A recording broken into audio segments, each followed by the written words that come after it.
एक बहुत ही प्रेरणादायक मोटिवेशनल स्टोरी जो आपको उत्साहित करने में मदद करेगी।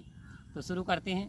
दोस्तों, एक नौजवान होता है और उसे थोड़ा थोड़ा आलस करने की आदत सी पड़ जाती है। तो वह एक उक्ति सुनता है कि भगवान तो सभी को देता है, जो काम करते हैं जो नहीं करते। तो उसने वो जो कहावत सुनी कि भगवान भूखा सुलाता तो है, लेकिन भूखा जो है भगवान उठाता तो है, सुलाता नहीं। अब भूखा भगवान उठाता है, सुलाता नहीं। तो बोले भगवान मेरे लिए भी कोई ना कोई प्रबंध करेगा, मैं काम क्यों करूं? जब भगवान सभी को देता है तो मुझे भी खाने के लिए देगा। वो घर से निकल कर चल दिया। और जैसे दोस्तों वो चल दिया तो जैसे एक रामगंगा, जैसे मुरादाबाद की रामगंगा हो, उसके किनारे पर बैठ गया एक छायादार वृक्ष देख करके, और पानी की धार की तरफ उसकी नज़र किनारे पे। कहेगा कि भगवान ने अगर मेरी तकदीर में लिखा होगा तो मुझे यहीं पे देगा। कि दोस्तों देखते क्या है, वो एक आध घंटा बैठा। उसके बाद 1 घंटे बैठने के बाद वहाँ से एक केले की पत्तल में 11 पुड़ी, कुछ वहाँ पे मेवा मिष्ठान, कुछ हलवा और बहुत सारे आइटम उसमें रखे हुए बहे हुए आ रहे थे।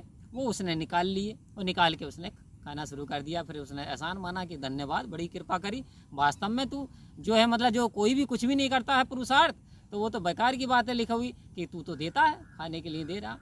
तो इसी प्रकार से वो आता और खाना खा करके चला जाता और काम कुछ नहीं करता। दोस्तों, जब 10 दिन बराबर ये प्रक्रिया रही, 10 दिन बराबर वो खाना खाता रहा, तो 11वें दिन उसके मन में आया, उस समय से पहले जिस समय वो पत्तल आती थी, कि देखो आखिर ये आता कहाँ से है, कि भगवान डायरेक्ट रूप से भेजता है या इनडायरेक्ट रूप से भेजता है। तो वो नदी के किनारे किनारे चल दिया। तो वहाँ देखता क्या है जा करके कि एक महिला और उसके पति को कोढ़ हो गया था। तो वो महिला उन पुड़ियों को उस पे से पति पे से उतार रही थी, यूँ उतार के पूरे जिस्म पे से, और रख रही थी। सारा जो सामान था उतार रही थी, उसके ऊपर रख रही थी, क्योंकि किसी पंडित ने बता दिया था तेरे जो है इसे पति को कुष्ठ हो गया है, और ये कुष्ठ हो गया है, और ये इस तरीके से यदि तू 1.25 महीना कर देगी तो ये सही हो जाएगा टोटली पूरी तरीके की। और हो सकता है यदि जो कोई यूज करता हो इसे थोड़ा थोड़ा उन पर ये चला जाएगा। अब उस जब जा कर के उसने देखा और उस महिला से पूछा तो उसने ये सारी बात उसे बता दी। अब माथे पे हाथ मारने लगा, अरे मैंने ये क्या करा।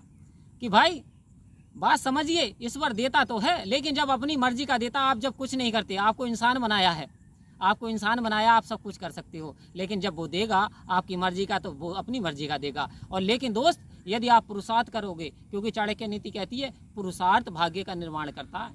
यदि आप मेहनत करोगे, यदि आप हाथ पैरों से मेहनत करिए, जो परमात्मा ने आपको हाथ पैर दिए, जो पुरुषार्थ करिए, मेहनत करिए, तो दोस्त जीवन में सफलता मिल जाएगी। फिर उसने वहीं से तौबा तिल्ला करी परमात्मा से, और वहाँ से जाकर के उसने देखा कि अपने मकान के पास में ही एक उसने हल्की सी छोटी सी शॉप खोल ली, उसने किराने की दुकान खोल ली। देखते देखते उसने दिल लगा कर मेहनत करी, और वो देखते देखते एक सफल पूंजीपति, वो सफल व्यापारी बन गया। और फिर दुकान और बड़ी होती चली गई, क्योंकि उसकी धारणा ये रही कि आज से वो मेहनत करूंगा, आलसीपन को त्याग दूंगा। क्योंकि दोस्त, एक लट्ठा पड़ा होता है और एक लट्ठा खड़ा होता है। जो पड़ा हुआ लट्ठा होता है वो 2 साल के अंदर घुन जाता है, और खड़ा हुआ लट्ठा 15 साल तक वो छत का बोझ उठाता रहता है।